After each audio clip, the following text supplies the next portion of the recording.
함께 찬양하시겠습니다.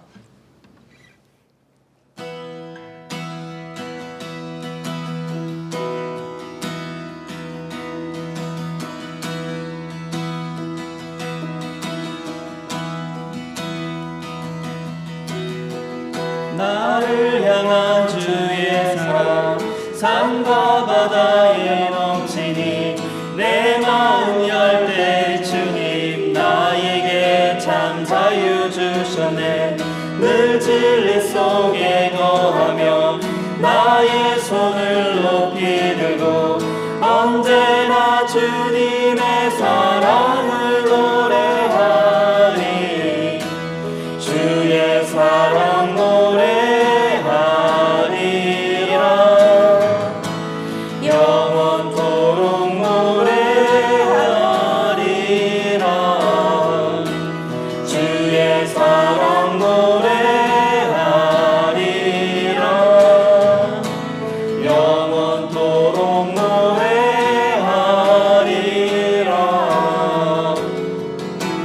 내가 춤을 출 때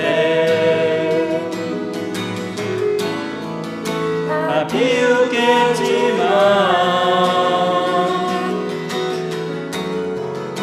그들도 주 알게 되며 함께 기뻐 춤을 추게 되리. 주의 사랑 노래하리라. 영원토록 노래하리라. 주의 사랑 노래하리라. 영원토록 노래하리라.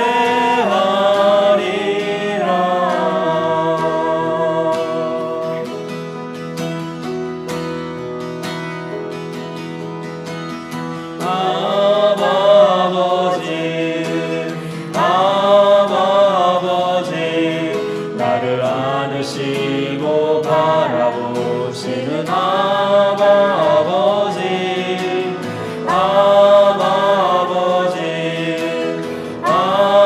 아버지, 나를 보시고 힘주시는 아버지. 주는 내 마음을 고치시고 볼 수 없는 상처 만지시네. 나를 아시고 나를 이해하시네. 내 영혼 새롭게 세우시네. 주는 내 마음을 고치시고 볼 수 없는 상처 만지시네. 나를 아시고 나를 이해하시네. 내 영혼 새롭게 세우시네. 주는 내 마음을 고치시고 볼 수 없는 상처 만지시네. 나를 아시고 나를 이해하시네. 내 영혼 새롭게 세우시네. 그런 하나님의 사랑과 은혜가 이런 처음 장마비가 내리는 저희 마음에 촉촉히 내렸으면 좋겠습니다. 수요 사경에 시작하도록 하겠습니다. 이 자리 백민님 나와 계십니다. 네, 안녕하세요. 네, 안녕하세요. 건강하시고요. 네. 매번 반주 너무 감사합니다. 그리고 우리 수도사님 네. 나와 계십니다. 윤균용 수도사님. 반갑습니다. 반갑습니다. 네. 그리고 우리 한문도 목사님 자리하셨습니다. 네, 여러분 반갑습니다. 네. 생명사랑교회 한문도 목사입니다. 반갑습니다. 네. 저 이렇게 보통 시작을 할 때는 저희가 보통 이렇게 오프닝 멘트도 하고 얘기도 하는데 이번에 AS도 많고 내용도 많기 때문에 이번에 바로 AS 질문 드리고 진행해도 되겠습니까? 네, 안부들 이렇게 안 묻고 그냥 이렇게 시작해도 되는 거 맞나요? 이게 하고 싶었는데 나 안부 나누고 싶었다 이런 거 없으세요? 섭섭하긴 하지만 넘어가시죠. 아, 네. 네, 감사합니다. 유기농 수사님 그 네. 겉 모양만 보면은 네. 별 변화가 없는 것 같아요. 그렇죠. 아, 그래도 늘 일관적인 일관적인. 삶이라 그럴까? 수도사에 살면 원래 지루하고 재미없는 건데 그렇게 사시는 것 같아요. 나름 재밌게 살아보려고 아, 노력 그래요? 중입니다. 네. 네, 의외로 재밌게 많이 사시는 것 같으시더라고요. 네. 자, 질문이 있거든요. 이준경님께서 두 가지 질문하셨어요. 네. 제가 이제 읽어드리겠습니다. 아버지가 나를 사랑한 것 같이 하나님의 예수 사랑은 어떤 것을 말하는 것인가요? 예수님의 사랑은 여러 모습으로 알 수 있는데 하나님의 예수 사랑 방식은 기억에 없는 것 같아서요. 그리고 두 번째 질문은요. 같은 분이 하셨어요. 네네. 네, 예수님이 이제는 친구라고 말씀하시기 전에는 주인과 종의 관계였다는 것인가요? 전도사님이 성경 구절을 읽으시는 동안 순간 그 단어가 불편하게 느껴져서요. 뭐 하나님의 종이라고 많은 사람들이 말하기는 하는데 친구와 종이라니. 질문 두 가지신데 첫 번째 질문은 그러니까는 이제 예수님 사랑은 성경 여기저기에서 많이 들어봤는데 네, 예수님이 말씀하실 때 아버지가 나를 사랑한 것 같이 나도 너희를 사랑한다 그러니까 하나님은 예수님을 어떻게 사랑하셨나? 그거죠. 그거 들어본 적이 없는데 그런 질문이시죠? 네, 네, 들어본 적이 없죠. 없지요. 사실은 저도 이 질문 받았을 때 생각이 별로 안 났어요. 그런데 우리가 이제 유추해서 알 수 있는 것은 요한복음서에서는 아버지가 나를 사랑하신 것 같이 나도 너희를 사랑한다. 네, 그러니까 아버지가 예수님 사랑하는 똑같은 방식대로 예수님이 요한복음서를 산출해낸 공동체, 교회 사람들을 사랑한다. 그러니까 그러면 예수님이 그 제자들을 사랑한 방식을 보면 아버지인 하나님이 예수님을 사랑한 걸 알겠죠? 네. 자, 그러면 요한복음서에서 예수님은 제자들을 어떻게 사랑했죠? 끝까지 참으신 거. 사랑하시되 끝까지 사랑하셨다. 그 말이 있어요. 그거 잘 기억하셨네. 그는 자신 목숨을 버린 것 같이. 그리고 친구로 대하면서 내가 죽기까지 친구를 위해 목숨 버리는 사랑만큼 더 큰 사랑 없다 그러시면서 사랑하셨죠. 네. 그러니까 그 사랑에 비춰보자면 하나님도 동일하게 예수님을 그렇게 사랑하셨을 거예요. 네, 그러니까 그렇게 이해할 수 있고 네. 그런데 이제 사실 그건 그렇게 간단하게 이해할 수 있습니다. 그러니까 우리가 지금 하나님의 사랑이 어떤 것인지를 기독교 신학 전통과 신앙 전통은 예수님의 사랑을 통해서 하나님 사랑을 유추하는 것입니다. 그러니까 예수님의 사랑을 통해서 우리는 하나님 만났다라고 네. 고백하는 거니까요. 이제 그렇게 이해하시면 되는데 네. 사실 요한복음서에서 더 중요한 질문은 왜 예수님이 내가 너희를 사랑한 것 같이 너희도 서로 사랑하라 이렇게 말하면 되는데 예수님 다 보여주셨잖아요. 정말 끝까지 사랑하시되 사랑하시고 자기 양을 돌보고 네. 모든 목자들은 사꾼 목자라서 이리 때가 맹수 때가 오면 도망가지만 자기는 양을 위해서 목숨을 버린다. 뭐 이렇게 얘기하신 것만 얘기하면 되는데 그러니까 너희도 이렇게 사랑해라. 왜 하나님을 굳이 끌어들이는가? 요게 이제 더 중요한 관심사거든요. 네네.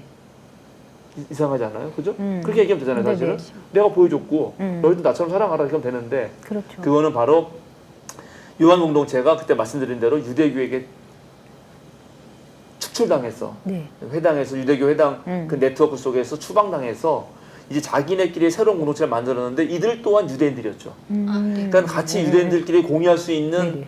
그 신앙 대상은 유일하게 하나님이죠.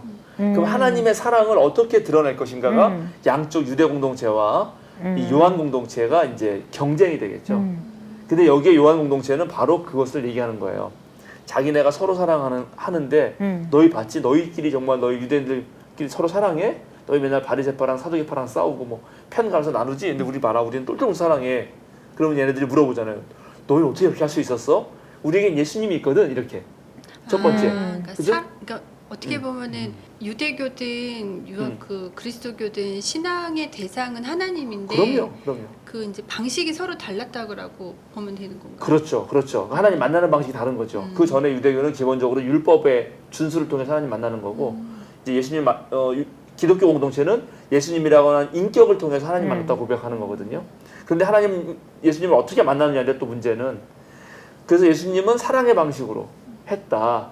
그런데 이제 우리가 서로 사랑하는 방식을 누구한테 배웠냐면 예수님인데 예수님은 유대교에서 안 받아들이잖아요. 네. 바로 예수님 때문에 우리 쫓겨났거든.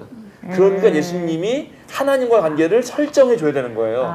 그래서 요한 공동체는 계속 뭐라고 네. 말하냐면 예수님이 뭐라고 말씀하시냐면 내가 아버지 안에 아버지가 내 안에 이렇게 말해요. 근데 이거를 이제 우리가 수학에서 배우면은 A가 B에 속하고 B에 A가 속한다.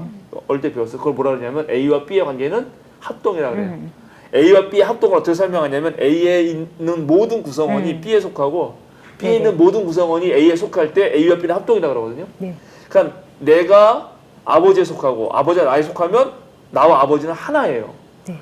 근데 이 얘기를 하는 이유도 예수님이 그대로 뭐라고 하냐면 내가 너희 안에 너희가 내 안에 이렇게 말해요. 그럼 이제 하나님이 A고 예수님이 B면은 요한복음서를 산출하는 공동체는 C예요. 그러니까 요한교회를 합시다. 네. 편하게. 그러면 A와 B는 합동이에요. 근데 B와 C도 합동이에요. 그러면 A와 C도 합동이 되는 거예요. 합동이죠. 네. 그건 누가 진짜 하나님의 사랑을 받는 하나님과 하나 된 공동체인가? 우리가 더 그렇다는 거야. 네, 그 얘기를 요한 공동체는 강력하게 하고 싶었습니다. 아. 증거를 내봐라. 서로 사랑한다. 아. 그거야말로 예수님이 주신 세계명이고 그것이 하나님이 자신을 드러내는 방식이다. 이렇게 얘기했던 거고요. 그래서 이제 이 주인과 종, 친구 비유가 등장하는 거죠. 아. 그 이제 저기 우리 질문하신 분이 네. 질문해주신 그 종이란 얘기를 들을 때 마음이 불편한 네. 거는 당연히 21세기 사시기 때문에 지금은 주인과 종 그런 거 없잖아요. 없죠. 물론 네. 알게 모르게 다 직장생활 하다 보면은 네. 가불관계. 예, 가불관계로 이제 바뀌었죠. 주인과 종이라기보다는 가불관계로 바뀌었는데 고대에는 주인과 종이라는 게 당연한 그 사회를 구축하는 질서였어요. 여기 다 그러면 을로 태어났습니까? 아니죠. 아니. 태어나긴 늘로 아니죠. 태어나지 태어난 않았죠. 거는 을 일도 아니고 갑도 아니죠. 그렇죠. 근데 고대에는 을로 종으로 태어납니다. 아, 종의 자식은 다르네요. 종이에요. 아. 주인의 자식은 주인입니다. 네, 그러니까는 네, 네. 달라요. 다르다고 봐야 돼. 이게 아. 신분질서라는 건 무척 중요한 거예요. 그러니까는 나중에 결과적으로 갑과 을이 된 거하고 날 때부터 주인이야, 날 때부터 종이냐는 다른 것입니다. 네. 그러니까 당연히 하나님과 인간의 관계는 기본적으로 하나님의 주인이고 인간이 종일 수밖에 없는 구도가 생기죠. 왜냐하면 그거는 질적 차이가 있기 때문에 네네. 하나님은 창조주시고 모든 생명체들은 피조물이니까 네. 그 관계를 비유하자면 흔히들 하는 비유가 주인과 종의 비유를 많이 들었던 거죠. 예, 근데 이거의 문제는 뭐냐면 주인이 아무리 종을 사랑한다 그래도 네. 사랑 얘기 많이 했잖아요. 이 앞에서 네네. 복음서에서 하나님이 세상을 너무 사랑한다 그래도 네. 그것은 일방적입니다. 일방적. 그죠? 아, 하나님 일방이죠. 네. 네, 주인과 종의 관계는 주인이 종만 사랑하는 거지 종이 어떻게 주인을 사랑합니까? 그거는 그렇죠. 불가능한 거예요. 그건 평등하지 않기 때문에 그 가능성조차가 사실 없는 거예요. 그러니까는 베푸는 사랑이라 그래도 그건 자칫하면 일방적이 돼요. 그러니까 이거를 뛰어넘는 공동체가 되는 거예요. 요한 공동체는 이 대단한 게 바로 그래서 이제 친구라고 말하고 싶었던 건 여기는 그런 그 시대의 비유 속에서 주인과 종은 아무리 사랑 관계라 그래도 일방적일 수밖에 없다. 그런데 주인은 종에게 자기의 뜻을 다 말하지 않아요. 주인은 시키기만 하는 거지. 그렇죠. 그렇죠. 근데 친구는 그렇지 않거든요. 친구의 가장 큰 특징은 상호성이에요. 상호성. 쌍방적이란 말이죠. 그러니까 사랑도 쌍방적이 돼야 된다. 그래서 서로 사랑을 말한 것이고. 그런데 이제 자기네들이 발견한 예수님이나 하나님은 네. 너희들이 생각하는 그렇게 일방적 하나님의 사랑 같은 거 그런 건 아닐 거다. 그래서 이제 예수님이 내가 더 이상 너희를 종으로 대하지 않겠다. 물론 나는 주인의 입장에 있다. 그러니까는 누가 발을 닦아주느냐. 그 발 닦는 장면에서도 세족시에서도 당연히 주인이 돌아오면 종이 발 닦는 거 아니냐.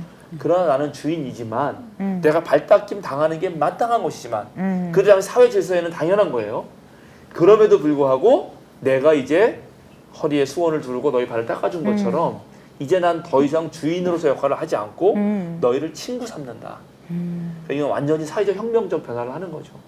그리고 그 변화가 그런 실제적 사회적 프로그램이 초대 교회에서 이루어졌기 때문에 이런 모든 인간은 존중받아야 되고 인권이 있고 민주주의 사회를 이루어야 된다는 것은 이미 그리스 철학자들이 아이디어를 생성했음에도 불구하고 그 아이디어가 500년 넘게 실생활에 실행되지 못했고 로마 사회도 이미 로마 시민만 자유인이었고요. 네. 뭐 이방인이라든가 다른 건 다 노예였어요. 그러니까 노예의 어떠한 노동력을 바탕으로 해서 자유인들이 민주주의를 한 거예요. 그런데 예수님이 그게 아니다라고 얘기한 거고 모든 생명체는 다 원래 이제 구약 전통에 내려온 하나님의 형상은 다 하나님의 형상이니까 모두는 다 함께 친구가 되어야 한다 하는 것을 실제적인 교회가 살아낸 겁니다. 말하자면.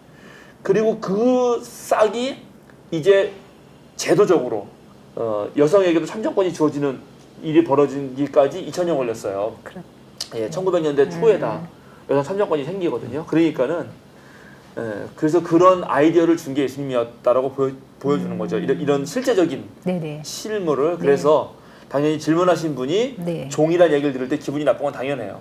그렇죠. 성경은 2000년 전 문헌이에요. 그러니까 그래서 또 주의해야 되는 게 제가 늘 말씀드리는데 2000년 전의 사회 습관을 반영한 문헌을 그대로 가져와서 문자적으로 오늘날 적용하잖아요. 그러면 그건 인간을 억압하는 도구가 된단 말이에요. 그래서 최근에 존 쉘비 스폰 감독이라는 분이 마태복음이라는 책을 냈는데요. 거기 앞에 성경을 어떻게 읽어야 되는 거를 한참 얘기합니다. 아주 속 시원하게 제가 하고 싶은 얘기를 스폰 감독님이 다 하세요. 이제 거의 85세 되신 노인네신데 뭐라고 말하냐면 성경을 문자 그대로 하나님 말씀이라고 믿는 것은 무지의 소치이자 해롭다. 그리고 그것은 정확하게 이단이다 이렇게 말해요. 아, 그렇게까지 표현을 네, 하세요? 그렇게까지 표현해요. 그러니까 저는 그 말이 정확히 맞다고 생각해요. 사실은. 네. 성경을 문자 그대로 읽잖아요. 네. 그럼 노예제도 인정해야 되고요. 여성은 하등 종족이고요. 이방인들은 멸시해야 됩니다. 그죠? 일부 이처제, 일부 다처제를 용인해야 돼요. 네.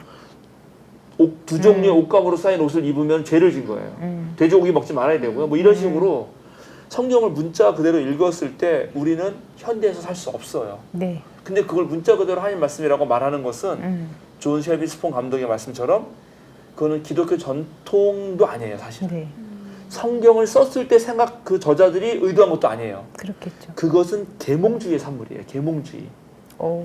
예, 자연과학이 발달하고 모든 것을 자연과학적으로만 해석해야지만 진리라고 말해야 했던 사유를 가진 사람들의 반동으로 나온 거거든요.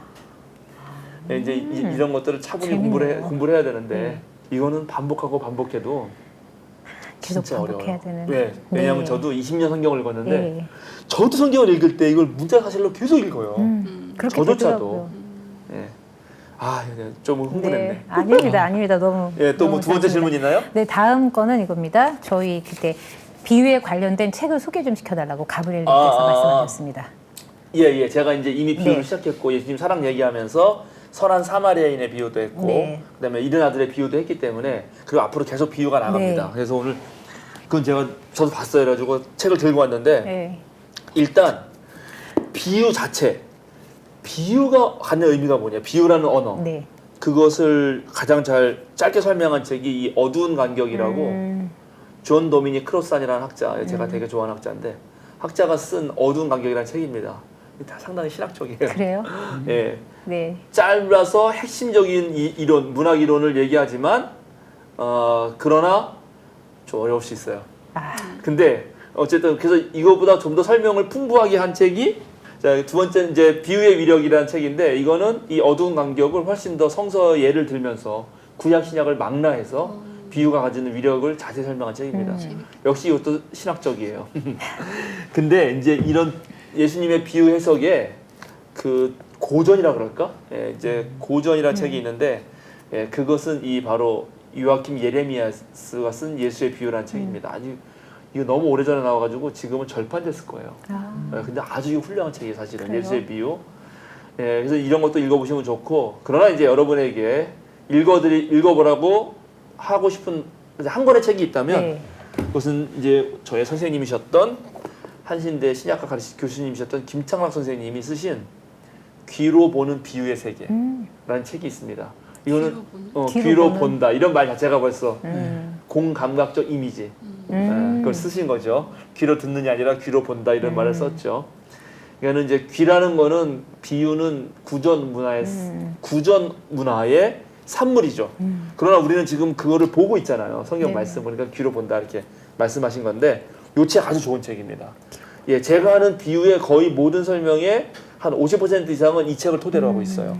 이게 아주 좋은 책이고 마지막으로 한 것만 더 소개해드리자면 연세대학교에서 신약학으로 박사받은 선생님들이 예수의 비유에 관련돼서 쓰신 책인데 연세대학교는 서중석 교수라는 분이 계신데 그 서중석 선생님이 사회학적 비평 방법론 그래서 특별히 요한복음서 저자 무슨 뭐 누가복음서, 마가복음서, 마태복음서 공동체가 처했을 때 이 비유가 예수님이 하실 때의 비유가 그 공동체에서 어떻게 이해됐는지 그것에 주목해서 썼다고 보여져요. 그러니까는 이런 책도 상당히 이제 기존 예수님이 이 비유를 했을 때 어떤 뜻이었느냐를 알려면 김창환 선생님 거, 네. 예, 그것이 각 복음서 저자들에게 차용되면서 어떤 작용을 하느냐 할 때는 이 예수의 비유라고 하는 구재홍, 김선정 외지음이라고 되어 있는 이 책도 좋습니다. 네네. 5권 정도 소개해드리면 충분하겠죠, 그분에게? 너무 많죠. 너무 많아요? 저는 한두 권 읽으면 많이 읽었을 것 같나. 저라면은 한두 권 정도만 소화해도 충분하겠다 싶은 생각이 사실 듭니다. 이거 말고 한 대여섯 권 더 있는데 그렇게 하면 안 될 것 같아서 네, 제가 안 되는 거 맞아요. 안 되는 거 맞습니다. 아, 네. 네. 그러면은 어떻게 다른 말씀 없으면은 저희 진행해 볼까요? 예, 그럼 우리 내용 들어갈까요? 오늘로 들어가죠. 오늘로 네. 들어가는데 이제 우리 여태까지 예수님 사랑 이야기 했잖아요. 네. 사랑 이야기 너무 좋은데 근데 제가 오늘 시작할 때 이 얘기를 하고 싶었다 하는 생각이 하나 있었어요. 네. 사랑을 왜 해야 되죠? 응? 사랑을 왜 해야 되고 왜 하는 거죠? 아, 어려운 질문이네요. 사랑을 왜 해야 되고? 그러면 다르게 질문할까? 네. 사랑은 왜 필요하죠? 사람이니까. 사람이니까? 함께 더불어 살아가니까. 함께 더 살아가니까. 같은 내용이죠. 네, 사람이니까 다 비슷한 말이죠. 네. 다 사람, 사랑 다 그게 같은. 노래도 있잖아요. 사랑받기 위해 태어난 사람. 네, 그렇죠. 혹시 뭐 이렇게 네. 여기서 이제 핵심 그게 맞아요. 다 네. 맞는 말씀 잘하셨어요. 잘하셨어요, 정말로. 우리 교회 이름하고 관련돼 있어요. 사랑. 그거는 생명 때문이에요. 그러니까는 사랑만이 네. 생명을 더 풍성하게 하고 생존하게 하는 힘이에요. 지금 아. 많은 사람들이 돈이 다 그럴 거라 생각하고 다른 생각하고 있는데 사랑이 생존의 조건이에요. 그러니까 사랑 없이는 존재할 수가 없어요, 사실은. 맞네요. 그래서 생명을 사랑해야 될 뿐만 아니라 사랑할 때 생명을 유지할 수 있는 거예요. 저는 아사직전인데요, 저는 그러면. 아니요, 왜냐면 우리는 사랑을 받기 때문에 그런가요? 괜찮아요. 저희가 많이 우리가 얼마나 사랑해드리겠습니다. 다행입니다. 우리가 얼마나 열심히 브이로그 보면서 구독하고 그러니까 그거 브이로그 왜 많이 교수님도 감독해서 옆에서 그거를 예. 보시니까. 몰랐네. 진짜. 저희의 사랑으로 네, 좀 네, 채워주시오. 네. 일단은 이제 그런 우리가 어떤 가치를 얘기할 때는 이 가치가 왜 필요한 거지? 이런 얘기도 해야 돼요. 네. 그래서 그 얘기 하나 더 하고 이제부터는 또 사랑만큼 중요한 사랑의 하나님이 계시다면 예, 정의 하나님이 계시잖아요. 정의 하나님. 이제 오. 정의 문제를 오늘 얘기해봐야 되는데 그렇겠네요. 이제 여러분이 생각하는 정의 또는 공정함, 올바름, 의로움 뭐 이런 것들을 어떻게 생각하시는지 네, 네. 한번 오늘 얘기해 봅시다. 마태복음서 20장 1절부터 16절 말씀을 읽어주시고요. 네, 네. 요 읽고 여러분은 여기서 핵심 쟁점이 뭔지 여러분은 누구 편을 들지 얘기를 할 거고요. 그 다음에 좀 논쟁을 한 다음에 다시 한 절 한 절 읽어가면서 제가 설득을 할 겁니다. 어느 한 편을 지지하면서 설득을 할 거고 그 설득에 성공해야 돼요. 왠지 어느 분을 지지할 건지 감은 오는데 몰라요. 어떻게 설득이 아니 될지. 둘이 이제 싸우는 걸 봐야죠. 두세 그렇죠. 분이 어떻게 싸울지 감이 안 모르니까. 그렇죠. 예, 자 마태복음서 20장 네, 1절에서 16절, 예, 16절까지. 네, 말씀 읽겠습니다. 하늘나라는 자기 포도원에서 일할 일꾼을 고용하려고 이른 아침에 집을 나선 어떤 포도원 주인과 같다. 그는 품삯을 하루에 한 데나리온으로 일꾼들과 합의하고 그들을 자기 포도원으로 보냈다. 그리고서 9시쯤에 나가서 보니 한 사람들이 장터에서 빈둥거리며 서 있었다. 그는 그들에게 말하기를 여러분도 포도원에 가서 일을 하시오. 적당한 품삯을 주겠소 하였다. 그래서 그들이 일하러 떠났다. 주인이 다시 12시와 오후 3시쯤에 나가서 그렇게 하였다. 오후 5시쯤에 주인이 또 나가보니 아직도 빈둥거리고 있는 사람들이 있어서 그들에게 왜 당신들은 온종일 이렇게 하는 일 없이 빈둥거리고 있어? 하고 물었다. 그들이 그에게 대답하기를 아무도 우리에게 일을 시켜주지 않아서 이러고 있습니다 하였다. 그래서 그는 당신들도 포도원에 가서 일을 하시오 하고 말하였다. 저녁이 되니 포도원 주인이 자기 관리인들에게 말하기를 일꾼들을 불러 맨 나중에 온 사람들부터 시작하여 맨 먼저 온 사람들에게까지 품삯을 치르시오 하였다. 오후 5시쯤부터 일을 한 일꾼들이 와서 한 데나리온씩을 받았다. 그런데 맨 처음에 와서 일을 한 사람들은 은근히 좀 더 받으려니 하고 생각하였는데 그들도 한 데나리온씩을 받았다. 그들은 받고 나서 주인에게 당신에게 투덜거리며 말하였다. 마지막에 온 이 사람들은 1시간 밖에 일하지 않았는데도 찌는 더위 속에서 온종일 수고한 우리들과 똑같이 대우하였습니다. 그러자 주인이 이들 가운데 한 사람에게 말하기를 이보시오. 나는 당신을 부당하게 대한 것이 아니오. 당신은 나와 한 데나리온을 합의하지 않았소. 당신의 품삯이나 받아 가지고 돌아가시오. 당신에게 주는 것과 똑같이 이 마지막 사람에게 주는 것이 내 뜻이요. 내 것을 가지고 내 뜻대로 할 수 없다는 말이요. 내가 후하기 때문에 그것이 당신 눈에 거슬리시오 하였다. 이와 같이 꼴찌들이 첫째가 되고 첫째들이 꼴찌가 될 것이다. 이영원 전사님은 막 읽으시느라 좀 정신이 없으실 네. 수도 있는데 이거 읽을 때 천천히 생각하면서 읽으셨는 것도 좋아요. 근데 이제 여기 두 분은 눈으로 따라가면서 보셨으니까 자, 이 오늘 이야기의 핵심 쟁점은 뭡니까? 품삯. 품삯. 맞아요. 품삯. 네. 그래서 이제 요약 정리해 보세요. 백미님이 하세요. 백미님 잘하시니까. 네. 요약 정리. 품삯이 어떻다는 거예요? 아침에 9시에 온 사람, 어. 3시에 온 사람, 어, 5시에 온 사람 어. 다 똑같은 거잖아요. 다 똑같이 줬다. 네. 그게 문제다. 사실은 이제 주인 마음이긴 한데. 마음이긴 한데. 네. 근데 아침 9시에 온 사람 입장에서는 어. 이게 여기도 그랬잖아요. 조금 더 주겠거니 했는데 어허. 자기는 똑같이 그냥 그러니까 어떻게 보면 차등이 있을 줄 알았는데 어허. 차등이 없었다. 음흠. 근데 그 지금의 자본주의 사회에서는 어. 사실은 잘 이게 적용이 안 되는 얘기죠. 그렇죠. 그리고 왜냐하면 이제 요즘에 일용직 노동하시는 분들도 그 아침에 그 시간에 나가서 자기 일을 배당받아서 일을 나가시잖아요. 음흠. 그것도 사실은 그 시간까지만 사람들을 해서 일을 하고 그 이후에는 제가 알기로는 그러니까 부족하면 더 투입을 할 수 있을지 모르겠지만 어쨌든 간에 뭐 아침 7시, 8시까지 다 커트라인으로 해서 그냥 그 이후에 사람들은 일을 못 하는 걸로 알고 있거든요. 네, 네. 근데 지금 여기는 그런 거 없이 그냥 주인 마음대로 3시, 5시에 온 사람들도 똑같이 배분을 한다? 그러니까 지금의 이제 상황에서 봤을 때는 이게 정의 하나님이라고 말씀하시는데 그럼 어떤 부분에서 정의 하나님인지 사실 저는 감이 안 와요. 네, 여기 이제 일단 이른 아침이 하나 있으니까 네. 6시가 있는 거예요. 6시. 그러니까 성경에서 이른 아침이라 그러면은 그거는 해가 뜰 때를 말하고 일반적으로는 6시를 말해요. 그러니까 6시, 9시, 12시, 3시, 5시. 이렇게 이제 된 거죠. 그러니까 여기서 핵심은 지금 누구 편을 들 것이냐이죠. 주인 편을 들 것이냐. 포도원의 주인 편이냐. 아니면 이른 아침에 와서 더 받으려니 생각을 했는데 똑같이 한 데나리온을 받았기 때문에 불평한 사람 편을 들 것이냐. 그래서 간단하게 품꾼, 주인 이렇게 합시다. 네. 자, 누구 편입니까? 저도 을의 입장을 많이 취해본 바로서 품꾼 편입니다. 품꾼 편. 네. 품꾼 편. 얘기해 보세요. 물론 계약은 그렇게 한 건 맞아요. 그렇지만 계약을 그렇게 했지만 사람의 그 마음이라는 게 있잖아요. 나는 그러니까 마지막에 아무리 계약을 그렇게 했을지라도 마지막에 온 사람이 저 1시간만 일하고 저만큼의 금액을 받는다. 근데 나는 아침 6시부터 일어나서 열심히 일을 했단 말이에요. 열심히 일했다는 걸 가정한다면 열심히 일했단 말이에요. 그러면은 나는 이런 생각이 들거든요. 나는 우리 주인을 위해서 이만큼의 소득을 주인에게 더 많이 줬으니까 어느 정도만큼은 내가 받는 것도 맞지 않을까. 인센티브가 있는 거잖아요. 그거를 바라는 마음이 있었다는 게 전혀 틀리지 않고 실은 저도 비슷한 경험이 있긴 있거든요. 그러니까 아침 일찍 가서 일하면 뒤늦게 놀던 애들이 있단 말이죠. 그 주인이 뻔히 안단 말이죠. 그러면 쟤는 좀 덜 주던가 아니면 쟤들도 저만큼 줬으면 나도 그에 합당한 아니면 덜을 주는 그런 게 있어야지 되지 않을까? 라는 생각을 은연중에 하게 되고 어쨌든 주인은 네. 불공정하다.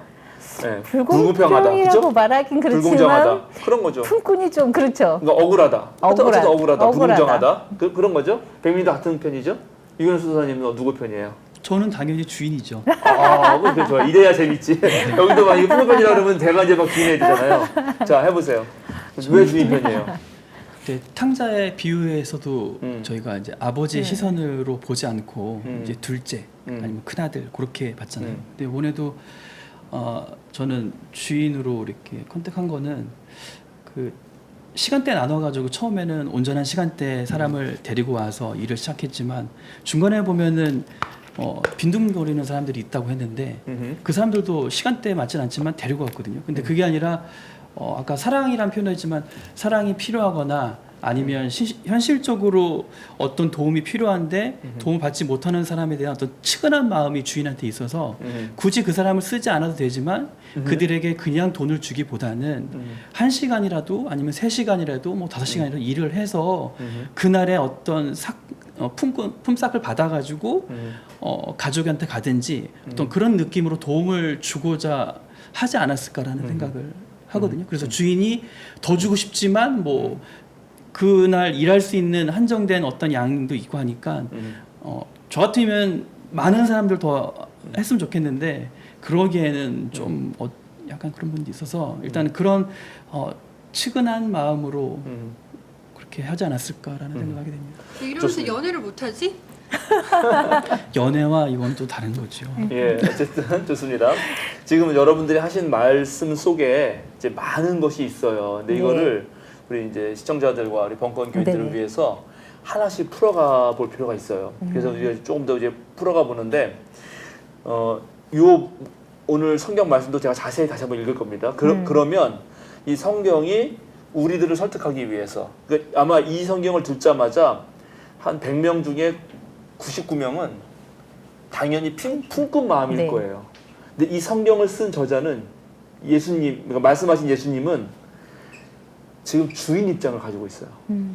그래서 저도 주인 입장으로 이제 유기농 수사님을 변호하면서 백민이가 오늘 이경원 전사님을 설득할 거예요. 근데 설득이 돼야 되는데 이게 무척 어려워요. 제가 힘들 겁니다.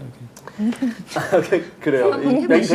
백민이만 힘든 게 아니라 제가 전도사 시절에 우리 청소년부 애들 네. 설교하면서 제가 이 본문을 가서 설교했거든요. 네. 와, 근데 저 청소년애들도 힘들어요. 절대 안 넘어가요. 안 넘어요. 말이 안 된다는 거야. 이거는 이 너무 이 주인 불공평하고 이런 건 이거 진짜 기업주의 악덕 그럼요. 기업주고 뭐막 지 것이라고 지 맘대로 되냐고 그래요. 근데 이게 진짜 너무 기가 막혀요. 자 보십시오.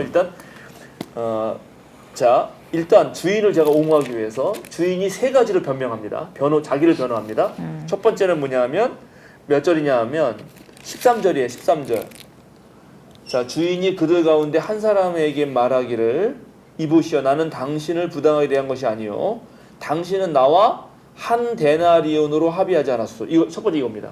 그러니까 이른 아침에 간 사람은 분명히 한 데나리온으로 합의했어요. 네. 2절에 있어요. 그죠? 이른 아침에 나갔습니다. 그래서 그는 품삯을 하루에 한 데나리온으로 일꾼들과 합의했어요. 네. 그러니까 이 사람들 중에 한 명이 불평을 했고 그 사람에게 주인이 한 데나리온 합의했다라고 말을 했어요. 자, 이제 하나씩 보자.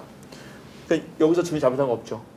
그럼 여러분 억울한 거는 이 부분에서는 주인 잘못이 아니죠. 일단 네. 한 데나리온 받은 것에 대해서 네. 인정할 건 인정해야죠. 인정해야죠. 네. 인정해야 되죠. 합리적인 사람들입니다. 네. 그러면 화가 안 나게 하려면 방법이 있어요. 어떤 방법이냐면 여러분들을 먼저 주면 돼요. 네? 여러분들에게 돈을 먼저 줬으면 된다고. 그렇죠. 일 다 했는데 일 네, 다 하고 맞아요. 아직 품삯을 치를 때 네. 원래 첫 번째부터 일한 사람부터 첫 번째부터 일한 사람부터 돈을 주면 돼요. 그러네요. 그렇죠. 그리고 보내면 돼요. 네. 그건 뒷일을 모르니까. 그러니까요. 뒷일을 당연히 모르니까 그럼 여러분은 절대 아까 불공평하고 억울하고 뭐 막 주인 욕하고 이럴 네. 리가 없어요. 네. 그러니까 여기 지금 맨 마지막 절에 꼴찌가 첫째가 되고 첫째가 꼴찌가 된다고 그랬잖아요. 네. 근데 여기 첫째가 꼴찌가 된 적이 없어. 이 안에 아무리 살펴도 다 공평하게 했지. 언제 첫째가 꼴찌가 됐나요? 아니요. 언제 꼴찌가 첫째가 됐나요? 없죠. 첫째가 꼴찌가 된 유일한 거는 먼저 온 사람이 맨 나중에 받았다는 거예요. 네. 그리고 전 사실 이 성경책에서 어. 뭐 제가 많이 모르지만 진짜 모를 구절이 이 구절이에요. 예, 예. 못 알아듣겠어요. 이게 예, 그래서 도대체 제가 무슨 의미인지. 그래서 오늘 이제 그거 이해하게 되실 거예요. 그러니까 여기서 만약에 이걸 억지로 찾는다면 맨 첫 번째 온 사람이 첫 번째 받아야 되는데 맨 첫 번째 온 사람이 나중에 받고 네. 맨 나중에 온 사람이 맨 첫 번째 받았어요. 그런 건 첫째가 꼴찌가 되고 꼴찌가 첫째가 됐어요. 그거밖에 없어요. 여기는 아무리 찾아도 네. 일단은. 그러나 또 다른 게 있어요. 이따가 이제 알게 될 거예요. 첫 번째 됐죠. 두 번째 보시죠. 두 번째 뭐냐면 당신의 품삯이나 받아가지고 돌아가시오. 14절. 당신에게 주는 것과 꼭 같이 이 마지막 사람에게 주는 것이 내 뜻이요. 자, 6시에 온 사람은 12시간 일했고요. 5시에 온 사람은 1시간 일했어요. 근데 나는 그 사람에게 똑같이 주인은 1데나리온씩 주겠다. 라고 하는 것이 이 사람 뜻이라는 거예요. 이 사람 뜻이라는 거예요, 일단. 그리고 15절 다시 내 것을 가지고 내 뜻을 할 수 없다는 말이요? 내 뜻대로 할 수 없다는 말이요? 이렇게 묻죠. 네. 네. 이것에 대해서 불평이에요? 그러니까 반박해 보세요. 되게 할 수 없어요? 할 수는 있죠. 할 수 있죠? 할 수는 있는데 아니 당연히 돈 뭐 주인 마음이겠죠. 네. 아, 여기 있는 내용대로. 네. 그러나 차별적인 거라고 생각을 해요. 그리고 또 하나 저는 어떤 부분을 생각하냐면요. 요즘에 막 기업들의 문제가 많이 되는 게 기업 재산의 사유화 내지는 모든 기업을 가지고 왜 어떤 부분만 일속으로 챙기느냐. 이거를 공동 분배를 해야 된다. 나눠줘야 된다. 일한 만큼의 수도의 인센티브를 줘야 된다. 라는 말들을 많이 하고 있지 않나요? 그래요? 근데 어쨌든 이거는 이렇게 물을게요. 그러면 지금 부당합니까? 네. 왜 부당하죠? 지금 한 대로 약속하고 네. 어? 아니 약속은 한 게 맞아요. 예, 그러니까는 약속대로 내가 정확히 한 대를 약속했어요. 네. 그리고 그것은 내가 가지고 있는 거예요. 그래서 이거를 당신에게 한 대를 줬어요. 그리고 맨 마지막에 와서 1시간밖에 일하지 않았지만 그 사람에게도 한 달의 원을 준 거예요. 그럼 이것이 악한 행위예요? 부당한 행위고 불공정한 행위예요? 그러니까 제가 생각할 때는 이른 아침 6시에 온 사람하고 한 데나리온을 약속했을 때는 분명히 이 사람은 내 하루치의 일당이 한 데나리온이라고 생각을 했을 거예요. 그런데 뒤에 5시에 온 사람도 한 데나리온을 받았단 말이에요. 그럼 당연히 아침 6시에 온 사람은 계산을 했겠죠. 한 데나리온을 시간별로 쪼개서 생각을 했을 때 당연히 그럼 5시에 온 사람들은 이게 뭐 얼마나 가치 있는지 모르겠지만 그 12시간을 나눠서 12분의 1 데나리온. 그렇죠. 네. 그것만 받는 게 맞는 거라고 생각을 할 것 같아요. 좋아요. 자, 좋습니다. 그 정도만 일단 네. 진행을 위해서 일부러. 네. 네. 좋아요. 그래서 이제 제가 설득을 이제 들어가는 건데 그렇게 하는 게 정의고 공정하다고 우리가 생각하는 거고 일반적으로 다 지금 그렇게 말하는 거잖아요. 네. 근데 이제 그러면 그 다음 대답이 무척 중요한데 이분이 뭐라고 말하냐면 이 주인이 내가 후하기 때문에 그것이 당신 눈에 거슬리요. 자, 나는 하루에 품삯인 한 데나리온을 정확히 받았어요. 그러면은 5시에 온 사람은 12분의 1 데나리온을 받아야 되니까 그게 공정하다고 말하는 거죠, 지금. 네. 두 분은. 네. 그래서 12분의 1 데나리온을 줬으면 화가 안 났을 거예요. 근데 이 사람은 후해요. 주인이 선하죠. 그래서 12분의 11을 더 얹어서 줬어요. 아니 그거는 의미가 없는 것 같아요. 아니면 그러면 왜? 나도 그만큼 나에게도 이렇게 후하게 해주시던지. 그건 아니 그러니까 이런 저는 식으로. 그런 의미가 아니라 네. 후에서 그렇게 줬다는 거는 설득이 안 돼요. 안 왜요? 돼요. 왜 설득이 안 돼요? 그러면은 너무 억울하잖아요. 아침 6시에 온 사람이. 나도 늦게 가서 늦게 조금만 일하고 저만큼 받을 걸. 그렇죠. 자, 그래요. 지금 그런 마음이 다 지금 우리 안에 지금 내재된 자본주의적 양식이죠. 지금 이분이 향한 게 후한 거 아니에요?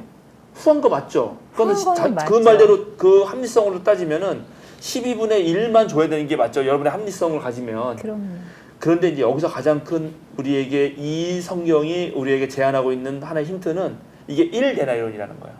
네. 1데나리온은 노동자의 하루 품삯이에요. 네. 그럼 이 노동자가 뭐 예를 들어서 이제 정확하게는 계산 못하지만 뭐 4명을 그럼 더 가진 이해가 안 되죠. 그럼 이해가 되죠. 4명을 가진 식구가 있다. 그럼 4명이 이제 하루 살려면 1데나리온을 받아가야 되는 거예요. 그럼 이 사람은 12분의 1만 일했기 때문에 12분의 1만 줘. 예를 들어서 우리가 5만 원 받아가야 하루 산다. 그러면 12분의 1이면 얼마죠? 5만 원 헷갈린다. 12만 원이 그냥 12만 원이 하루 일상이다. 네. 그러면 1만 원만 줘요. 그럼 이 1만 원만 받아간 사람은 하루 살 수 있어요, 없어요? 그 가정은? 5시에 받았으면 살 수는 있겠죠. 아니죠. 오후 5시에 받았으면. 그러니까 살 수 있죠. 1대를 받았으니까. 근데 그렇게 하는 게 부당하다며. 그럼 원래 아니 10만 원만 받아도 만 원만 받았으면 아니죠. 하루 종일 빈둥거리며 놀았잖아요. 그러니까 하루 일당을 잘 못 번 거잖아요. 네.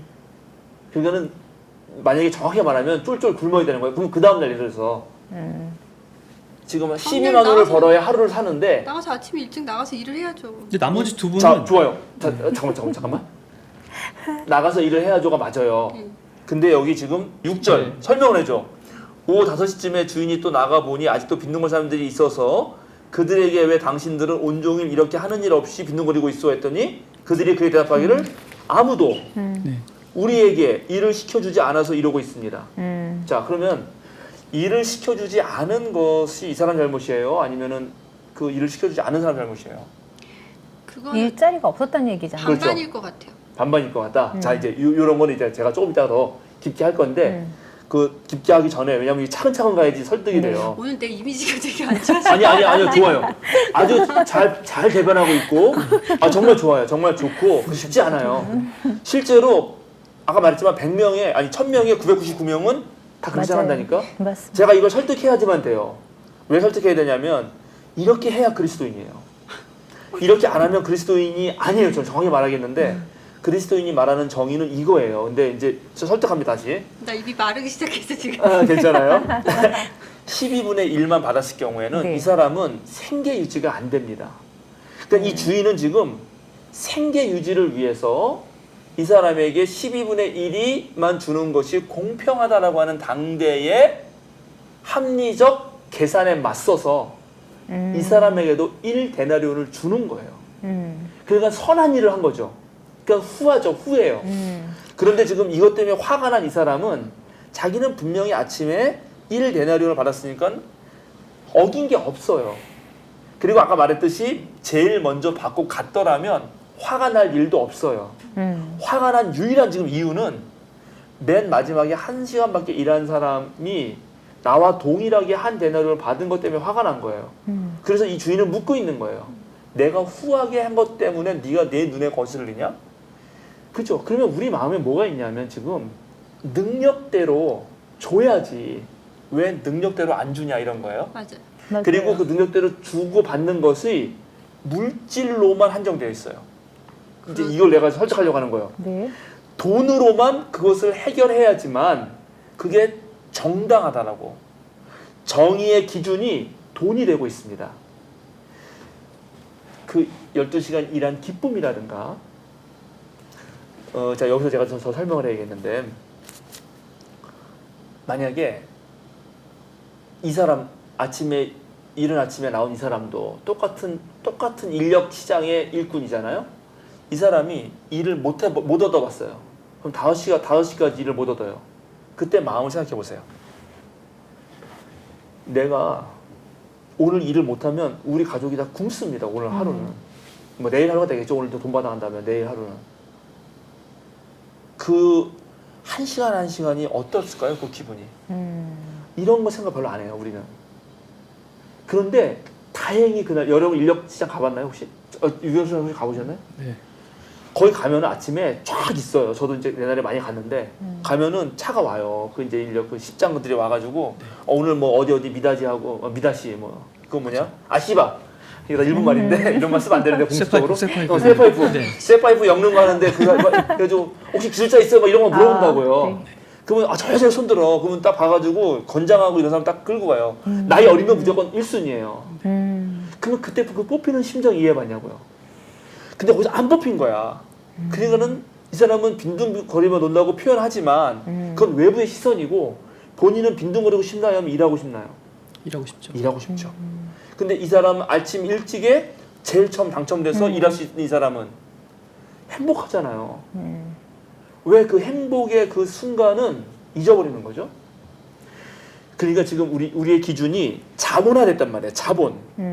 그런데 이제 자본화되는 순간 사람은 상품이 됩니다. 그래서 내가 돈을 많이 받으면 우쭐하고요. 돈을 적게 받으면 무척 가치가 떨어지는 인간으로 생각하게 돼요.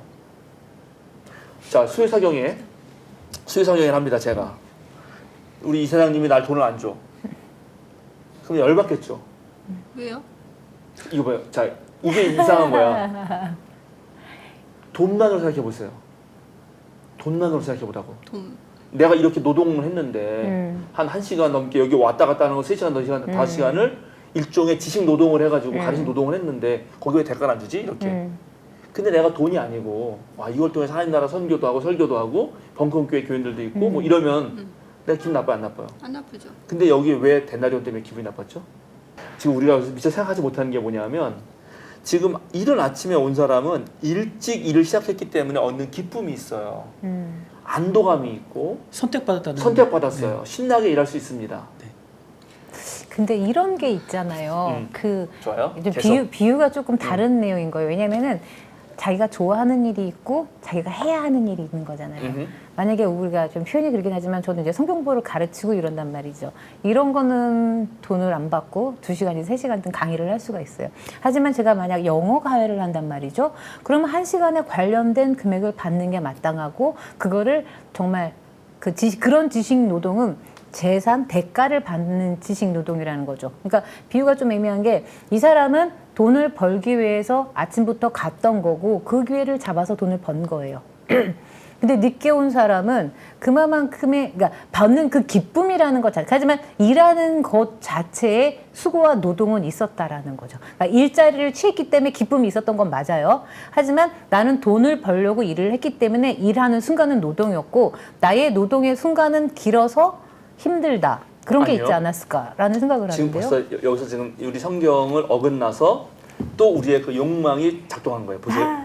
이 사람은 한 데나리온 약속했습니다. 아까 네. 말한 대로. 우리 계속 그걸 잊으면 안 돼요. 그러니까 이 사람은 한 데나리온으로 충분히 약속했고 기뻐했어요. 아까 말한 대로 이 사람 제일 먼저 그 돈 가져가면 이런 불평이 안 생겨요. 그러니까 되게 좋아했을 거예요. 주인이 잘못한 거죠. 아니죠. 주인이 이 사람 먼저 12시간 주셔야죠. 일한 사람에 대하여 그러니까 먼저 줘야죠. 당연히. 네, 먼저 근데 먼저 주면은 이 이야기가 성립이 안 돼요. 설득을 해야 되거든. 그래서 일부러 나중에 준 거예요. 이걸 설득하기 위해서. 우리 이런 그 마음 먹은 우리의 마음이 얼마나 완악한가. 그러니까 이 주인이 선한 행위를 한 것에 대해서 기분 나빠하는가를 노골적으로 보여주기 위해서 이렇게 바꾼 거거든요. 말한 대로 이 사람이 첫 번에 와서 12시간 일한 충분한 돈을 가지고 갔으면 아무런 문제가 없다니까요. 기쁘게 일했고 돈도 제대로 받았고 가족끼리 행복하게 먹고 살았어요. 그날 일당을 벌었기 때문에. 그러나 맨 마지막에 온 사람이 12분의 1만 일하고 한 데나리온 그 사람 가정도 충분하게 먹고 살만한 걸 가져갔기 때문에 그걸 비교해 보니까 상대적 박탈감이 들었고 만약에 저 사람을 1데나리온을 줬다면 그럼 나도 12데나리온을 나에게 줘야지. 그것까지는 아니더라도 좀 더 후하게 줘야지. 이 마음이 들은 거예요. 이 마음이 든 것이 지금 이제 이것이 과제예요. 이것이 일반 사람들이에요. 그리고 자본주의 사회에서 당연하게 드는 사람의 생각이에요. 근데 그리스도인은 이러면 안 된다는 거예요. 제가 이제 이걸 앞으로 설명할 거예요, 계속. 그러면은 일단 지금 포인트는 선한 주인인 거잖아요. 그렇죠. 그런데요. 우리 사회는 이런 선한 주인이 없어요. 자, 지금 그래서 보세요. 그래서 저는 못 만나봤어요. 좋은 질문, 좋은 거예요. 그래서 1절에 하늘나라는 이건 하나님 나라 비유입니다. 이게 세상 나라 비유가 아니에요. 하나님 나라는 자기 포도원에서 일할 일꾼을 고용하려고 이른 아침에 집을 나선 어떤 포도원 주인과 같다. 제가 정말 최근에 이 1절의 의미를 깨달았어요. 정말 최근에. 여태까지 몰랐어요. 저도. 이게 얼마나 위대한지를 알았어요. 이제 제가 좀 더 설명하겠습니다. 충분한 논쟁이 됐으니까. 우리가 이제 성경을 읽을 때 이 성경 문맥을 일단 충분히 이해하고 이 문맥에 대한 역사적 배경이 필요하다 그랬죠? 네. 하늘나라는 자기 포도원에서 일할 일꾼을 고용하려고 이른 아침에 집을 나선 어떤 포도원 주인과 같다 이렇게 말했으면 네. 일단 이 포도원 주인이죠. 네. 포도원을 가지고 있어요. 근데 포도원을 운영하는데 누굴 구한다? 일꾼. 자, 그럼 그때 당시 일꾼을 구하는 게 좋을까요? 노예를 쓰는 게 좋을까요? 자기 종을 부리는 게 좋을까요? 종을 부리는 게 좋다고 지난번 말씀하셨던 것 같아요. 아니죠. 아니었나요? 노예. 노예나 종이 있는 것이 더 낫다 그러지 않았던가요? 아니죠. 일꾼. 그 사람 먹고 되니까. 네, 그 사람이 비용이 더 많이 든다 그랬죠. 네. 일꾼이 훨씬 더 저임금 노동이 가능하다 그랬죠. 이 네네네, 사람은 맞습니다. 가장 밑바닥 사람들이기 때문에 아까 저기 이현 원사님이 2대 종류를 했잖아요. 네네. 자기가 기쁨으로 할 수 있는 일과 약간 먹고 살기 하는 네. 일 그런 가치를 생각할 수 없는 사람들 먹고 사는 게 가장 급한 사람들을 예를 든 거예요 지금. 그러니까 내가 편하게 먹고 살 게 어느 정도 해결되니까 플러스 알파로 더 좋은 것도 할 수 있고 이런 얘기가 여기 없고 극빈층 이런 사람들 예를 든 거예요. 그러니까 그런 사람들만 딱딱 이용해가지고 포도원을 운영하는 사람이 떠오르겠죠. 이 얘기를 시작할 때 네. 이때 당시 예수님의 청중들은 나쁜 포도원 주인이 떠오릅니다. 그리고 이 포도원 주인이 지금 관리인도 두고 있어요.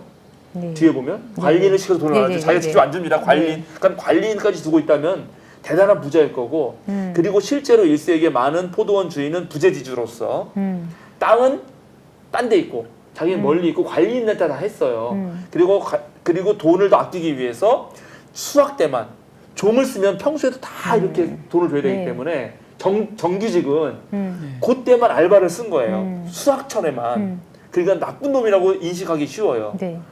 그러니까 포도원에서 딱 포도원 주인 할 때 딱 그 나쁜 놈이 딱 오르거든 청중들은. 근데 이상해요. 뭐냐면 일꾼을 고용하려고 이른 아침에 집을 나서요. 이런 주인은 또 없거든. 관리인 시키지. 자기가 직접. 고용하려고 나간 사람은 없단 말이죠. 네. 더 이상한 거는 자 여러분이 주인이 돼보세요. 고용해. 그럼 오늘 일감을 모르나?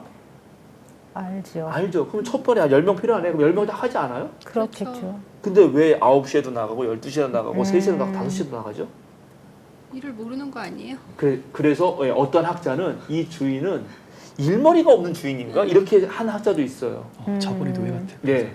근데 이게 바로 다 이 한마디로 모든 걸 설명한다는 걸 제가 최근에 정말 깨달았어요. 이 포도원 주인은 그때 당시 사람들이 생각할 수 없는 특이한 사람이에요. 이 사람의 목적은 돈 벌려는 게 아닙니다. 바로 일꾼을 고용하려는 데 목적이 있어요. 왜? 일자리 창출. 예. 생계를 이 사람도 유지해야 되니까요. 이 사람도 살아야 되니까요. 자선 사업가? 일종의 그런 느낌이 들어요. 일종의 그런 느낌이 들 정도예요. 그게 일단 하나의 힌트입니다. 네. 그래서 이 사람은 지금 사실은 다 줘요. 그리고 이제 첫 번째 사람에게는 정확하게 한 데나리온을 합의합니다. 네. 근데 두 번째, 세 번째 사람들부터는 한 데나리온이라는 말이 없어요. 없어요. 이게 또 우리를 설득시키는 거예요. 뭐라고 말하죠? 적당한 품삯을 주겠소. 적당한 품삯을 줘요. 적당한 품삯. 그러면 적당한 말을 나올 때 청중들은 어떤 걸 기대할까요? 일한 만큼. 일한 만큼을 기대할 수 있어요. 그렇죠. 시간만큼. 예, 그런데 1데나리온을 받은 사람은 1데나리온일까? 생각할 수도 있죠. 그리고 이 적당한 품삯이라고 말을 직접 들은 그 사람. 그럼 시간 많을 수도 있어요. 나는 지금 9시에 그럴 것 왔으니까 같아요. 그죠? 9시에 예. 왔으니까 난 4분의 3을 받겠구나. 그렇죠. 4분의 3데나리온. 나는 12시에 왔으니까 2분의 1 데나리온을 맞아요. 받겠구나. 나는 3시에 왔으니까 4분의 1 데나리온을 받겠구나. 난 5시에 왔으니까 12분의 1 데나리온을 받겠구나. 이렇게 하겠죠. 네. 그러면 그러면서 1시간 일한 사람 마음은 그렇게 생각하지만 기뻐요, 슬퍼요? 슬프죠. 슬프죠. 예, 잃어본 사람 알아요. 왜냐면 오늘 노동의 양이 이거밖에 안 되고 뻔해요. 애 새끼들은 나 와서 기다려가지고 근데 집에도 못 가요. 사실은 일 못 구했으니까 바로 못 들어가요. 어떻게 들어가 집에? 근데 계속 있는 거예요. 혹시라도 없나. 5시에 글도 얻은 거야. 근데 그러면 애들은 이제 와서 아빠 쓰고 빵 사왔어 이렇게 할 텐데 나 1만 원밖에 없어. 12만 원이 아니고. 근데 이 사람이 어떻게 주죠 나중에? 한 대는 12만 원을 줘요. 네. 그럼 이 사람은 슬픔이 기쁨. 기쁨으로 바뀌죠. 네. 맨 처음 사람은 기쁨이 불평으로 바뀌어요. 네. 이게 바로 첫째가 꼴찌가 되고 꼴찌가 첫째가 된 것입니다. 그러니까 반대가 된 거예요. 내 마음이. 근데 가만히 이거를 정말 우리가 잘 생각해 보면은 우리가 비교해가지고 상대적 박탈감에만 빠지지 않으면은 우리는 얼마든지 기쁨을 누릴 수 있어요.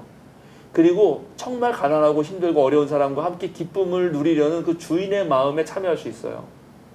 그런데 아까 말한 지금 공정하다고 하는 우리 생각, 내 능력대로 번다. 이제 제가 이것도 좀 더 깊게 얘기할 겁니다. 능력대로 벌어야 되고 나는 시간대로 딱 계산해서 12시간 일했고 제가 1시간 일했으니까 나도 12데나리온, 제 1데나리온 주면 나 12데나리온. 내가 1데나리온이면 쟤는 12분의 1데나리온. 이게 정당하다고 생각하는 그 마음 때문에 나는 기쁨이 짜증이 됐어요. 불평이 됐고요. 화가 났습니다. 자, 근데 이제 좋아요. 이 정도 얘기하고 그리고 이 사람들이 만난 게 어디냐면 이것도 중요해요. 어디서 만나죠? 3절. 어디서 만나? 3절 읽어보세요. 장터. 장터. 장터는 원어는 아고라야. 아고라. 아고라. 아고라가 뭐죠? 아고라? 아고라 못 들어보셨어요? 그 아고라? 좀 사람들이 서강? 사람들이. 아. 모여서 토론하고 그렇지. 뭐 서강대인가? 논쟁하고. 어디 아고라 광장? 서울대인가? 아고라 광장이라고 했잖아. 아고라 광장. 그러니까 아고라라는 말은 아게이로라는 말이 어원이면은 광장이에요. 사람들이 모여서 토론하고 얘기하는 네네. 곳이에요.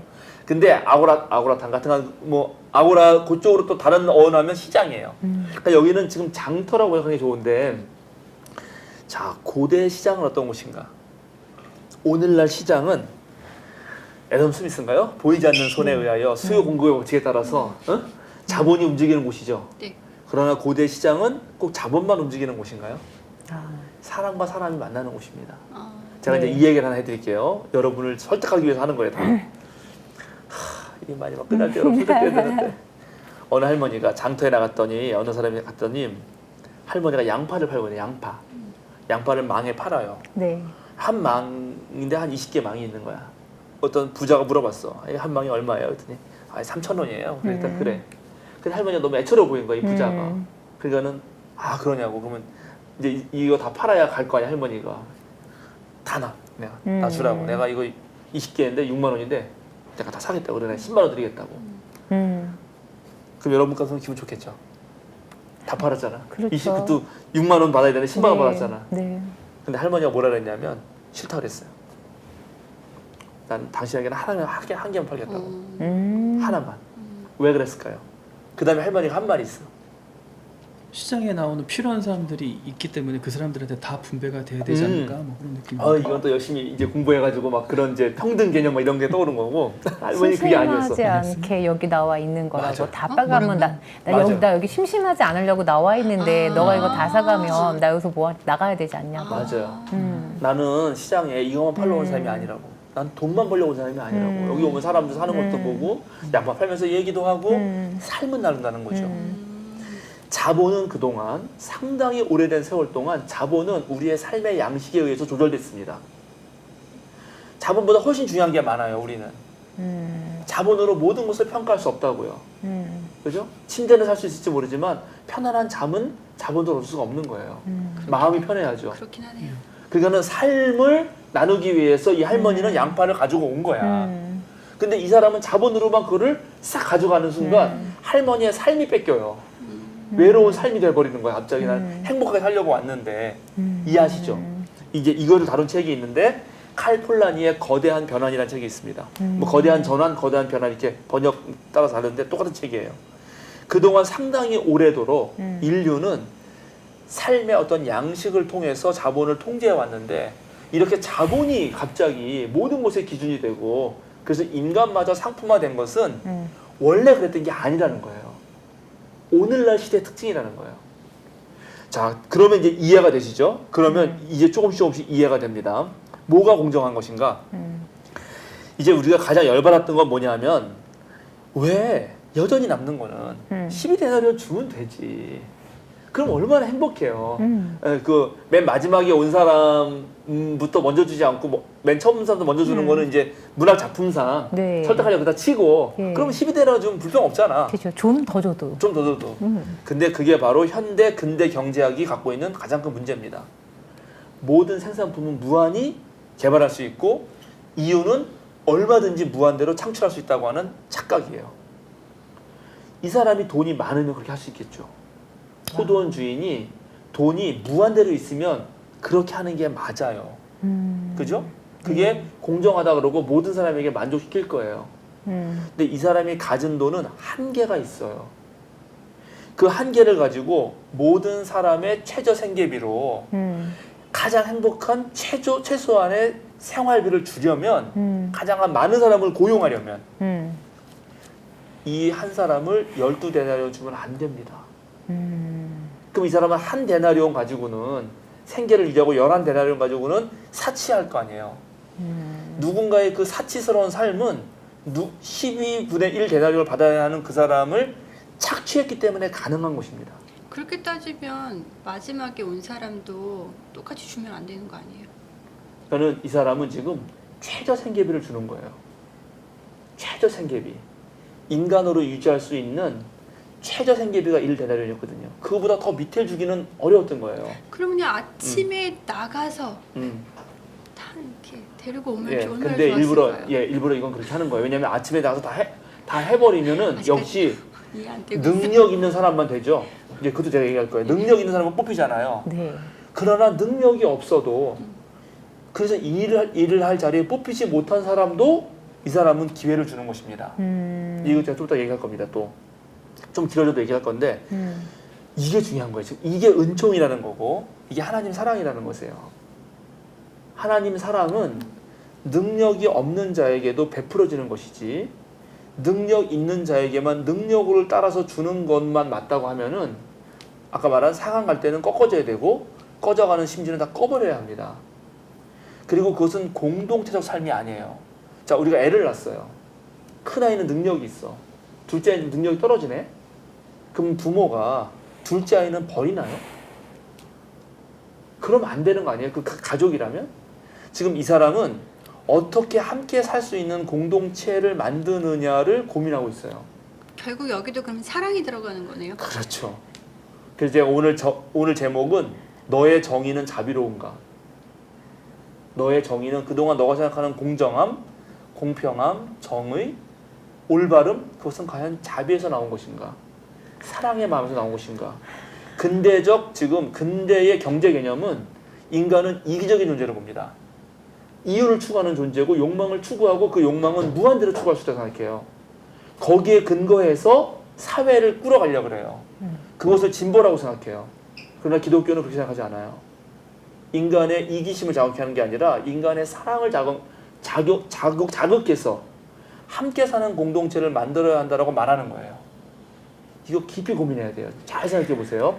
자, 그래서 이분은 자신이 가지고 있는 유한한 재화를 가지고 가능한 많은 사람들의 최저 생계비를 어떻게 만들 수 있을까를 고민하고 아침부터 나가서 계속 그런 능력에 의해서 떨어져 나가는 사람들, 그런 사람들을 뽑아서 계속 살게 해주는 겁니다. 말하자면. 근데 이게 왜 오늘 내가 중요하다고 하는 거냐면 이제 알았잖아요. 우리 코로나 때문에. 지구는 무한하지 않아요. 지구라는 생태계는 유한합니다. 유한하면 우리의 욕망을 무한대로 자극해서는 안 돼요. 욕망은 절제돼야 돼요. 그래서 모두가 다 같이 지구 생명체가 함께 행복하게 살려면 인간이 그렇게 무한한 욕망을 추구하면 안 돼요. 바로 그 무한한 욕망 추구 때문에 자연의 생명체를 망가뜨린 거고요. 거기를 착취해 온 것이에요. 그리고 착취해서 자신의 부와 문명의 진보와 무슨 행복한 삶을 누리면서 마치 그것이 발전인 것처럼 얘기해 왔어요. 그동안. 근데 생태 경제학이 말하는 것은 그렇지 않다는 거예요. 그럼 이제 다시 생각해 보라는 거예요. 우리들의 경제 개념을 다시 생각해 보라는 것입니다. 이 정도 얘기하고 제가 다시 한번 또 여러분을 설득하기 위해서 이제 조금 더 어려운 얘기를 하겠는데 존 롤스라고 하는 사람이 있습니다. 존 롤스. 하버드대 교수셨고 이분이 1971년에 정의론이라는 책을 씁니다. 정의론. 무엇이 정의인가 하는 거예요. 근데 정의라는 말은 아까 말한 대로 어떻게 하는 게 올바로 사느냐 뭐 이런 다양하게 쓰일 수 있어요. 근데 이 사람이 그 책에서 딱 다루고 있는 거는 간단해요. 어떻게 물질적 재화를 공평하게 분배할 것인가. 딱 이 포도원 품꾼 이야기를 딱 똑같아. 돈이 있으면 재화가 있으면 어떻게 공평하게 할 거냐. 방법은 두 가지예요. 일한 대로 주는 거. 그죠? 네. 여러분이 말하는 일한 대로 주는 거. 네. 그냥 공평하게 주는 거. 똑같이 나눠주는 거. 네. 두 가지 방법밖에 없어요. 그렇죠. 일한 대로 주는 것을 자유주의적 정의라 그래요. 네. 그리고 모두 똑같이 주는 거를 평등주의적 정의라고 불러요. 네. 근데 그 뒤에 후자는 대신에 전제 조건이 있어야 될 것 같아요. 뭐요? 모두 동일한 조건에서 일을 했을 때. 예. 그래서 이제 그 얘기가 나와요. 근데 대다수 후자는 오늘 택하지 않아요. 대부분은 자유주의적 그렇죠. 그게 정의라고 얘기해갖고 네. 오랜 역사 동안 그렇게 했어요. 잠깐 우리가 네. 저기 공산주의가 이걸 한번 해보려고 했는데 그렇죠. 사실은 지금 그 실험은 현재로서는 실패한 것처럼 느껴지죠. 아직 실험이 끝났다고 저는 보진 않지만 그래서 어쨌든 자유주의적 평등. 그러면 자유주의적 평등이 아니라 자유주의적 정의에서 평등을 어떻게 작용하느냐? 그건 기회의 균등으로 작용해요. 네. 기회. 예, 네. 기회는 똑같이 줘야 된다. 그러면 평등은 맞아요. 누구에게? 그러면 기회는 똑같이 주되 네. 그 사람의 능력대로 일하면 능력대로 벌지 않겠냐. 그러면 그게 공정한 거 아니냐. 자, 그러면 불평등이 당연하죠. 그렇죠. 당연하죠. 불평등이 당연한 거예요. 불평등이 당연하기 때문에 지금 이 주인처럼 하면 안 되는 거예요. 그죠? 네. 그래서 여러분이 열받은 거예요. 그렇죠. 당연하죠. 맞죠? 네. 그래서 여러분은 자유주의적 공정과 자유주의적 정의에 손을 네. 준 겁니다. 자, 그런데 보시죠. 그렇게 해서 기회를 균등하게 주고 똑같이 능력대로 하고 그것대로 주는 것이 정말 평등한가요? 그러니까 정말 정의로운가? 여기에 우리가 빠진 게 있는데 뭐가 빠졌냐면 우리가 성공한다는 거, 돈을 벌고 잘 산다는 게 능력만으로 오로지 그 개인의 자유에 의한 개인의 능력에 의한 것으로 됩니까? 그건 아니죠. 그건 아니죠. 그게 아니에요. 그럼 뭐가 붙냐면 존 롤스가 말한 거예요. 개인의 노력 플러스 운이 따라붙어야 돼요. 운 없이는 안 돼요. 그죠? 제가 그때 손흥민 얘기 많이 하는데 손흥민 능력이 출중하죠. 공 잘 차요. 그러나 그는 어떤 운이 따랐냐면 지구의 많은 인류가 놀랍게 축구를 좋아한다는 거야. 축구를 안 좋아해봐요. 그럼 손흥민이 무슨 몇백억 받을 수 있어요? 못 받죠. 그러니까 손흥민의 그 재산의 부를 늘린 그 성공은 손흥민의 노력 플러스 사회적 운이 따랐기 때문이에요. 근데 이제 롤스는 사회적 운만 얘기하는 게 아니고 자연적 운도 얘기해요. 태어났는데 백미님이나 이건 전사님처럼 너무 외모가 출중해. 나처럼 외모가 안 돼. 저도요. 몰라요. 거기 이제 평가하지 않겠어요. 근데 그러면 평가 당장 벌써 면접 볼 때부터 운이 안 따라요. 모든 사람은 아주 멋진 것에 호응하거든요. 그래서 사실은 사회적 성공이라고 하는 거는 자연적인 운과 사회적 운과 플러스 노력에 의해서 되는 것입니다. 저 요즘에 금수저, 흙수저 이런 얘기 하잖아요. 그렇죠. 당연히 그래서 왜 기회도 균등하게 주고 다 줬는데 왜 우리 청년들은 화를 내는가? 그건 금수저로 태어났기 때문이에요. 그게 그 사람 노력이에요. 그 사람의 사회적 운이었죠. 내가 선택했나요? 내가 노력했나요? 난 태어나 보니까 우리 아버지 어머니는 농민이었어요. 태어나 보니까 아버지가 이재용이네? 그럼 그걸 어떻게 거기에 기회의 균등이라고 말합니까? 어떻게 똑같다라고 말을 해요? 어떻게 정의롭다고 말을 합니까? 출발이 다른데. 자, 그러면 어떻게 하면 정의롭게 될 수 있죠? 이 사회를?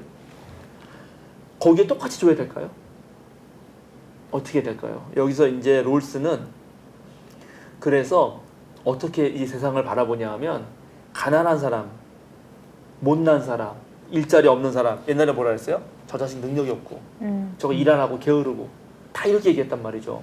너가 능력이 없으니까 그 모양이지. 그러니까 너 마땅히 그런 대우받는 게 마땅해. 그런데 롤스는 그렇게 말하지 않습니다. 롤스는 저 사람이야말로 운을 못 받은 사람이다. 그래서 최소 수혜자라고 불러요. 사회적 운과 자연적 운을 못 받은 사람이기 때문에 그걸 훨씬 많은 받은 사람들이 좀 자기 행운 받은 것의 일부를 내놓아서 그 사람에게 더 많은 운을 주자. 개인의 노력에 따라서 받는 게 마땅하다 보다도 이 사회를 어떻게 공정한 사회로 만들 것인가를 고민해 보는 거예요. 그러면 여기에 이제 존 롤스가 제가 짧게 해야겠네. 길게 나중에 내가 뭐라 소개할 때 그거 보세요. 이렇게 해보자는 거예요. 우리가 맨 처음으로 돌아가자. 자연적 운도 없고 사회적 운도 없고 사회를 만든다고 해보자. 정의로운 사회를.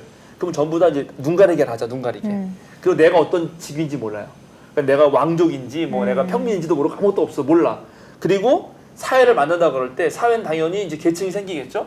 많이 버는 사람, 적게 버는 사람 생길 거예요. 그러니까 수혜를 조금 받은 사람, 수혜를 많이 받은 사람 생길 거 아니에요. 거기에 내가 들어가는 거예요. 어느 날 갑자기 들어가게 되는 거예요. 그럼 어떤 사회에 내가 어디에 들어가야지 좋은가? 보통은 많이 버는 사회적으로 많이 받는 데 들어가고 싶잖아요. 그렇죠. 그러면 그런 수혜 받는 사람이 많은 사회가 좋을까요? 아니면 고통받는 사람을 최소화하는 사회가 더 좋을까요? 후자가 이상적이긴 부자가 이상적이죠. 왜냐하면 나도 고통받는 사람에 들어갈 수 있기 때문에. 그러니까 내가 부자가 되기보다는 고통을 최소한 덜 받는 사회가 좋겠죠. 그러니까 고통받는 사람을 줄이는 사회가 더 좋은 사회죠. 이게 이해하시죠, 이제? 내가 나의 이기심을 최대한 극도로 한다 그래도 내가 사회를 만든다면 고통받는 사람을 최대한 줄이는 사회로 만드는 게 더 이상적입니다. 그러면 당연히 이런 내 노력과 성공이 내 노력만이 아니고 운이 있기 때문에 그 운적인 부분을 내놓아서 고통이 적은 사회를 만드는 것이 정의다라고 롤스가 말해요. 그래서 이제 여러분 혹시 이거 더 자세히 보시려면은 정진우 박사가 하는 유튜브가 있는데 정진우의 철학교실이라는 유튜브가 있어요. 거기에 존 롤스의 정의론 1, 2편 나눠서 아주 잘 깔끔하게 설명하고 있고 제가 그걸 지금 원용하고 있는데 그거 여러분 구독해서 보세요. 그 박사님이 이제 뭘 예를 드냐면 한 횡단보도에 아줌마하고 아이가 서 있어요. 저쪽에 청소하시는 분이 계신 거야. 청소 노동자가. 근데 이 아줌마가 얘한테 이러는 거야. 너 공부 열심히 해, 너. 너 공부 안 하면 저렇게 되는 거야, 너. 이렇게 하는 거야. 그러면 여러분 그때 기분이 어떤 생각이 들어요? 공부 안 해서 저렇게 됐을까요? 그건 모릅니다, 그거. 여러분 노숙자가 된 게 다 게을러졌겠다 생각하죠? 절대 그렇지 않아요. 어느 날 갑자기 나한테 불행이 찾아와. 우리 아버지가 아파요. 병원에 갔더니 살려야 될 거 아니야. 했어. 근데 이 돈이 막 1억이 나왔네? 어떻게 그냥 효자인데. 다 팔았지? 다 팔아서 아버지 살린 거예요. 근데 내가 할 수 있는 일이 그 다음에 없어가지고 어쩌 청소 노동자가 된 거예요. 그 사람이 노력 안 한 적이 없어요. 이럴 수도 있거든? 근데 이 사람은, 이 여자는 그렇게 말하는 거야, 이 아들한테. 그랬더니 그 옆에는 어떤 엄마가 말하는 거야. 얘한테 또 자기 아들한테. 너가 열심히 공부해서 훌륭한 사람이 되거든. 저렇게 일하시는 분도 행복하게 살 수 있는 삶을 만드는 사회를 만들어라. 이렇게 말해요. 그리고 한마디 덧붙여. 너가 공부를 안 하면 저 아줌마처럼 말하게 되는 거야. 자, 우리가 어떤 사회를 만들어야 되나요? 근데 롤스만 해도 인간의 이기심을 극대화해서 경제활동을 해도 이렇게 더 공정한 사회를 만들 수 있다는 거거든요. 근데 여기 오늘 이 사람, 이 네. 포도원 품꾼은 지금 이타심으로 하는 거라고요. 자기가 가지고 있는 포도원을 운영하는 그 어떤 돈을 벌어서 한 명이라도 더 생계를 유지하도록 만들어주는 거란 말이죠. 자, 이제 좀 설득이 되시나요? 그러면 이제 우리가 가장 큰 차이는 뭐냐면은 지금 백민님하고 이현 전사님이 이름에도 불구하고 설득이 안 되는 가장 큰 이유는 뭐냐면 개인주의 때문이에요. 개인주의의 자본주의적 사고방식이 결합돼서 모든 사람은 개인이 알아서 지가 먹고 사는 거다 이렇게. 그런데 지금 이걸 쓴 사람들은 그게 아니고 유한한 지구에서 모두가 잘 사는 사회를 어떻게 만들 것인가를 고민해보자. 그리고 그때 자본이 아니라 삶 말이야. 우리 삶. 모든 공동체가 함께 행복하게 살려면 내 능력을 어떻게 써먹을까. 어떻게 돈 안 되는 노동 가지고 나는 내 능력은 이 정도 내가 한 300~400만 원 벌어서 아니면 500~600만 원 벌어서 내 삶을 충분히 나 살 수 있어. 내 능력은 1,000만 원, 2,000만 원 벌 수도 있네. 그럼 그 돈을 가지고 어떻게 더 정의로운 사회를 만들까? 그리고 그것으로 기쁨을 삼고 행복한 거죠. 그래서 다시 한번 그런 걸 생각하시면서 이 본문을 네. 차분히 이렇게 저렇게 생각해 보시면서 읽어보시고 시간이 너무 많이 지났습니다. 시간이 많이 지났습니다. 예. 오늘 시간이 많이 지났습니다. 오늘의 주신 말씀, 정의 안에 있는 사랑, 정말 그 정의, 자비로운 정의인가를 기독교의 정의는 세상과 다른 한 차원 더 높은 정의라는 거를 다시 한번 저희가 생각해 보게 될 것 같습니다. 목사님 마무리 멘트 부탁드리고 기도 부탁드리겠습니다. 예, 뭐 혹시 다음 주에 이제 잠깐 네. 더 마무리가 될 수 있으면 좋을 것 같고 바로 그냥 기도하겠습니다. 시간이 네. 많이 갔네요. 네. 예.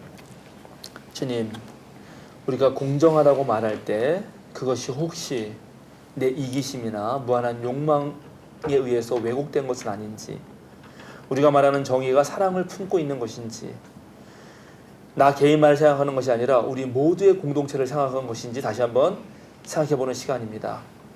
오늘 이 포도원 품꾼을 고용하는 이 주인의 비유를 통해서 우리 예수님께서 말씀하신 하나님 나라, 그리고 그 나라를 이 땅에 실현하기 위해서 애쓰는 우리 그리스도인들의 자세가 어때야 되는지 다시 한번 성찰하게 하옵소서. 예수 그리스도 이름으로 기도드립니다. 아멘. 아멘.